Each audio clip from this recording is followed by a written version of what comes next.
তুই তিথিকে ভালোবাসিস আর তিথিও তোকে ভালোবাসে, ব্যাস। এই বাইরে আর কিছু নেই ভাই, কিচ্ছু নেই। তাই বাইরের 5টা লোককে তোদের সম্পর্কের মধ্যে কথা বলতে দিস না ভাই, এইতে সম্পর্কটা ভেঙে যাবে।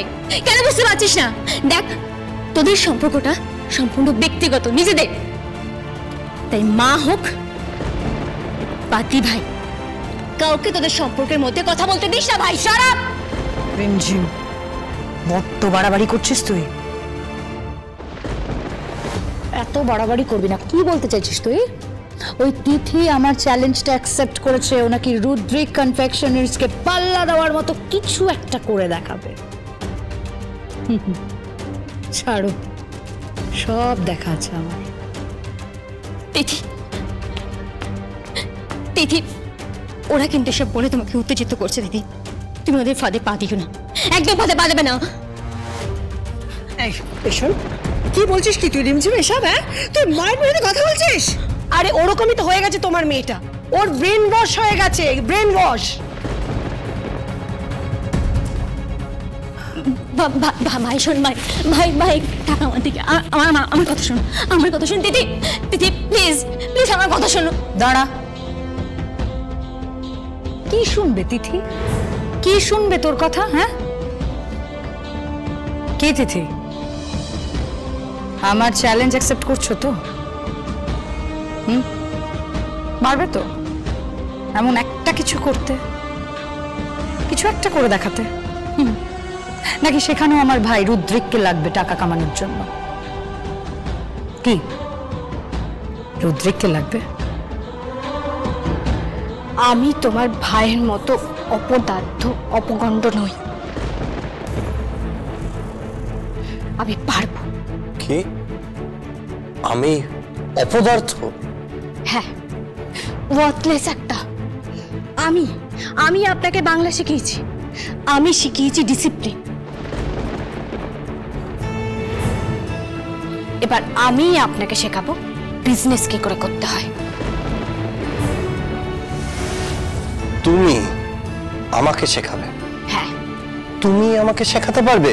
হ্যাঁ পারবো, আমিও কাল থেকে বিজনেস শুরু করছি। বেশ, তাহলে কাল থেকে আমি অফিস যাচ্ছি। রুদ্রিক ব্যানার্জি তোমাকে চ্যালেঞ্জ করছে তিথি, আমাকে টপকে দেখাও, আমার বিজনেসকে টপকে দেখাও। আই চ্যালেঞ্জ ইউ তিথি। ঠিক আছে, আমিও অ্যাকসেপ্ট করলাম। ভাই। হ্যাঁ, চ্যালেঞ্জ করছি।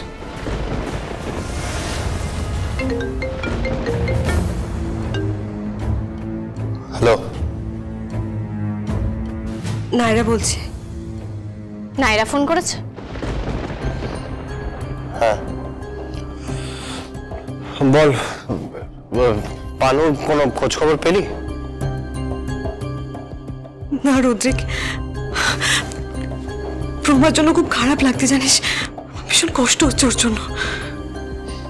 কষ্ট হচ্ছে? দেখেছ, মেয়েটার কষ্ট হচ্ছে। বাবা, সেই কথা বলা হচ্ছে না। Shut up. দিদি থাক, আর এক্সপ্লেনেশন দেওয়ার কোনো দরকার নেই। আপনি যেখানে খুশি যান, পারলে নায়রার কাছে চলে যান, যা খুশি করুন, বাট আমি আপনাকে দেখিয়ে দেব যে একটা মেয়ে, একটা মধ্যবিত্ত ঘরের মেয়ে কোনো কিছুর থেকে কম নয়, কারোর থেকে কম নয়। দেখিয়ে দেব যে একটা মেয়ে যেটা চায়, চাইলেই সে সেটা করে দেখাতে পারে। চ্যালেঞ্জ।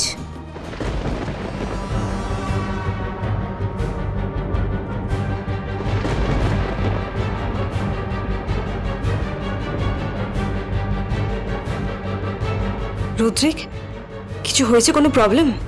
না না, কোনো সমস্যা না। তুই কোথায় আছিস? আমি তো বাড়িতে। ঠিক আছে। এই রুদ্রিক, যা না একটু, তুই নায়রের কাছে যা না, ও বড্ড একা ফিল করছে রে। ও ওদের বাড়ির লোকজনও ওকে খুব খুব ইনসাল্ট করেছে। হ্যাঁ সেই তো। ঠিক আছে তুই যা না, তুই যা ওর কাছে একবার। তো আজকে আরে দূর সব ছাড় তো, তুই যা ওর সাথে দেখা কর। না আমি যেতে পারবো না। আরে রুদ্রিক, যেভাবেই হোক নায়রাকে তুলে আনতে হবে, তুলে এনে রুদ্রিকের সামনে রাখতে হবে, ওর পাশে রাখতে হবে। হ্যাঁ, রুদ্রিক আর তিথির মধ্যে অনেকটা দূরত্ব তৈরি হয়েছে, ব্যবধান তৈরি হয়েছে, অনেকটা জায়গা তৈরি হয়েছে, আর সেই জায়গাটা একমাত্র নিতে পারে নায়রা।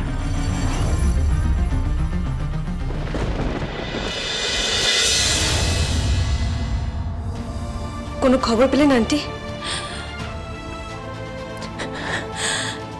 না, কোনো খবর পাওয়া গেল না প্রদোষের, কোনো খবর নেই। পুলিশ হন্যে হয়ে খুঁজছে, আর প্রমা পাগলের মতো করছে। খুব কাঁদছে মেয়েটা।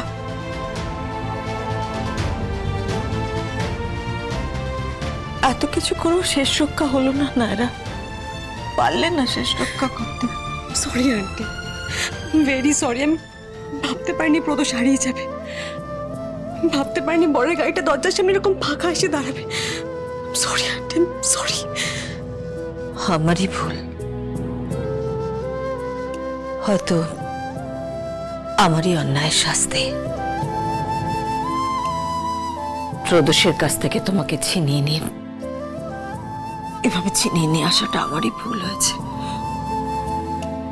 ভগবান তারই শাস্তি দিলেন, আরেকবার দিলেন। আরেকবার মানে? ওই রাঘব মুখার্জি আর পরিণীতা মুখার্জি যখন... থাক না আন্টি, এসব কথা বলে আর কোনো লাভ নেই। যে কথা মনকে যন্ত্রণা দেয়, কষ্ট দেয়, তাকান আমার দিকে, তাকান। এসব কথা বলবেন না, কোনো দরকার নেই।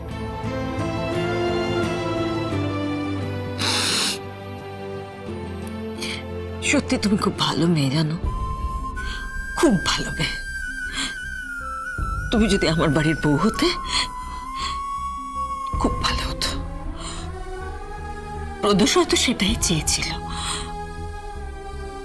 আর সেটা হলো না বলেই হয়তো এভাবে চলে গেল, আবারও চলে গেল। আন্টি চিন্তা করবেন না, আমি ফিরিয়ে আনবো। আন্টি আন্টি চিন্তা করবেন না, আমি ফিরিয়ে আনবো আপনার ছেলেকে। আন্টি কি করবো, আমি ফেরাবো।